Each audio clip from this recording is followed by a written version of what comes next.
बिस्मिल्लाहिर्रहमानिर्रहीम। अस्सलाम वालेकुम डियर स्टूडेंट्स, आज का जो हमारा टॉपिक है वो पाइथागोरस के बारे में होगा। पाइथागोरस कौन था, कहाँ से था और इसकी थ्योरीज कौन कौन से है, उसका लाइफ बैकग्राउंड क्या है, उसका पाइथागोरियन रिलीजन कौन सा था, ये सब हम पढ़ेंगे। ये जो आपको स्क्रीन पे नज़र आ रहा है ये एक इमेजिनेटिव पिक्चर है पाइथागोरस का। मगर मैं आपको बताऊँ, इससे पहले हम फिलॉसफी के थेलीस, एनाक्सिमेंडर, एनाक्सिमेनीज, इन 3 फाउंडर्स को हमने कम्प्लीटली मुकम्मल किया है। ठीक है, आज है बारी पाइथागोरस की।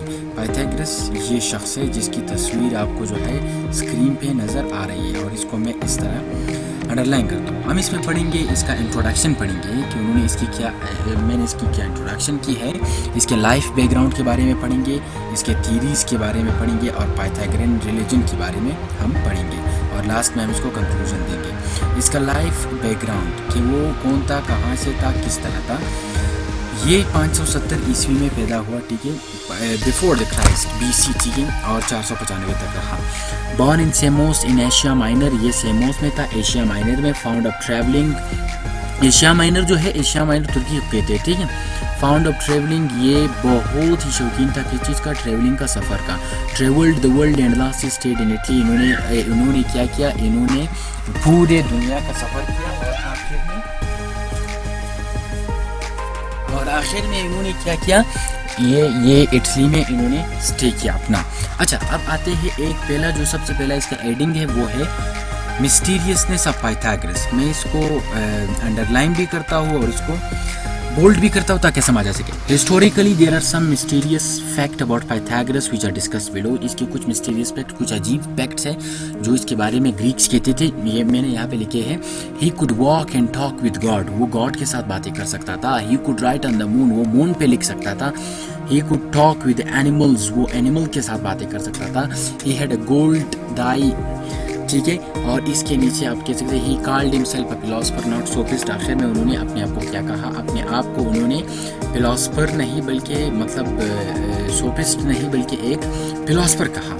अब इसका स्कूल कहाँ पे है, इसका जो स्कूल है वो open the school by the name of Milesians academy. ये जो मैंने इसका तस्वीर भी दिया है, माइलेशियन एकेडमी, उन्होंने इस तरह एक स्कूल ओपन किया। देर वर ओनली अरिस्टोक्रेट स्टूडेंट, वहाँ पे अरिस्टोक्रेट्स स्टूडेंट होते थे और वहाँ पे को एजुकेशन सिस्टम होता था, ठीक है। It was also called the aristocratic school, इसको अरिस्टोक्रेटिक स्कूल भी कहते थे। Lastly Democrats destroyed the school, क्योंकि वहाँ पे डेमोक्रेट्स को इजाज़त नहीं थी, सिर्फ अरिस्टोक्रेट्स जाते थे, तो इस वजह से स्कूल को बाद में तबाह किया। अच्छा, उन्होंने और क्या काम किया, उन्होंने works for saving the culture of Greeks. ये जो तस्वीर है ये ग्रीक का कल्चर है, इमेजिनेटिव पिक्चर इट इज़। तो उन्होंने ग्रीक के कल्चर के लिए क्या काम किया,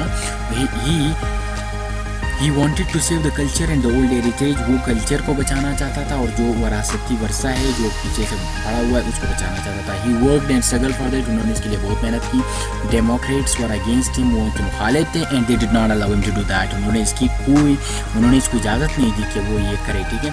अच्छा, तो अब फिर बाद में उन्होंने इसको ये इजाज़त नहीं दी तो वो ये काम ना कर सका। Influence of the Orphic religion on Pythagoras, इसको इस पे इन्फ्लुएंस किस चीज़ का ज़्यादा था, ये ज़्यादा मजहबी शख्स था, मगर इस पे इन्फ्लुएंस किस रिलीजन का था, तो ज़रूरी बात है इस पे किसी चीज़ का रिलीजन, उसका मतलब किसी भी रिलीजन का इन्फ्लुएंस तो ज़रूर होगा। तो जो ऑर्पिक रिलीजन है इस पे इस शख्स का जो है इस रिलीजन का बड़ा इन्फ्लुएंस था। ऑर्पिक रिलीजन से मुराद ये है कि इसमें सॉल ट्रांस माइग्रेशन होती है। सॉल ट्रांस माइग्रेशन से मुराद ये कि रूह को कई मतलब अद्वार से गुजरना होता है, कई चीज़ों में चेंज होता है जो कि बिल्कुल गलत है, बिल्कुल सही नहीं है।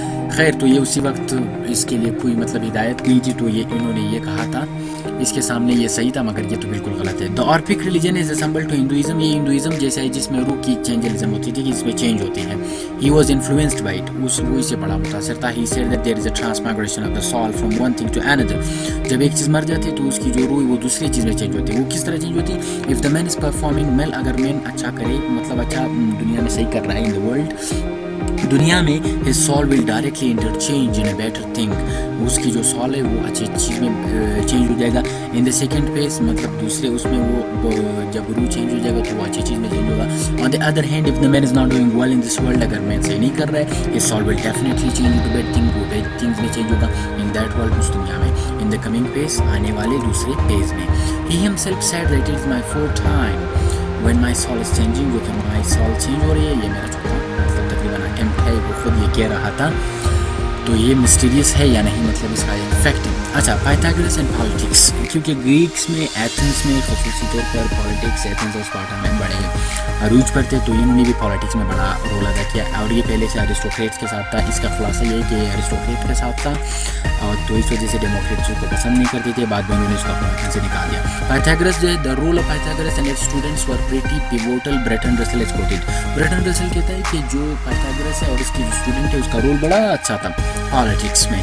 ही was with aristocrats in politics, वो अरिस्टोक्रेट्स को बड़ा पसंद करता था। Democrats were against him because he was following the aristocrats, democrats उसके बहुत ज़्यादा खिलाफ थे। इसने अपने स्कूल में, जैसे मैंने कहा, अपने स्कूल में भी सिर्फ डेमोक्रेट्स को नहीं बल्कि सिर्फ अरिस्टोक्रेट्स को दाखिला दी थी। अच्छा, पाइथागोरियन रिलीजन, ये इसका आखिरी पॉइंट है। ही मेड अ रिलीजन, उन्होंने एक मजहब बनाई। There were several rules of Pythagorean religion, इसमें बहुत ज़्यादा रूल्स होते थे which some of the people were following, and lastly they started living the religion. कुछ लोग ने इसको कुछ दिनों तक इसके फेलोज ने इसको फॉलो किया, मगर जब ये बाद में मर गया या इसकी ज़िंदगी में ही ये बाद में ख़त्म हो गया, क्योंकि ये तो हमसे बहुत दूर है, क्योंकि इसके ज़्यादा हिस्टोरिकल रिकॉर्ड्स हमें नहीं मिलते। The religion was completely died out from the surface of the अर्थ, यानी ये सफेद से मिट गया ये रिलीजन। अच्छा, तो मैं आपको इसके कुछ रूल्स बताऊँ कि इसके रूल्स कौन कौन से थे।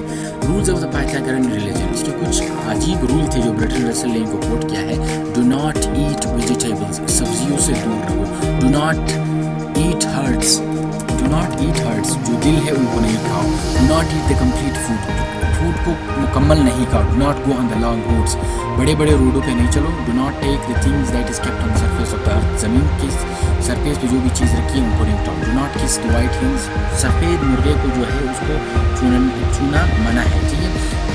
तो ये था, ये पाइथागोरस की रिलीजन थी और ये इसकी पाइथागोरस की पॉलिटिक्स थी। पाइथागोरस का स्कूल था, पाइथागोरस की जो पॉलिटिक्स थी, स्कूल था, रिलीजन था, इसके तमाम थ्योरीज जो है ये इस लेक्चर में हम लोगों ने जो है इनको कवर किया। और आप इसको छोटा सा कंक्लूजन लिख सकते हैं, इस तरह लिख सकते हैं कि Pythagoras was a pre-Socratic philosopher who has these all affirmationed theories and his life was mentioned.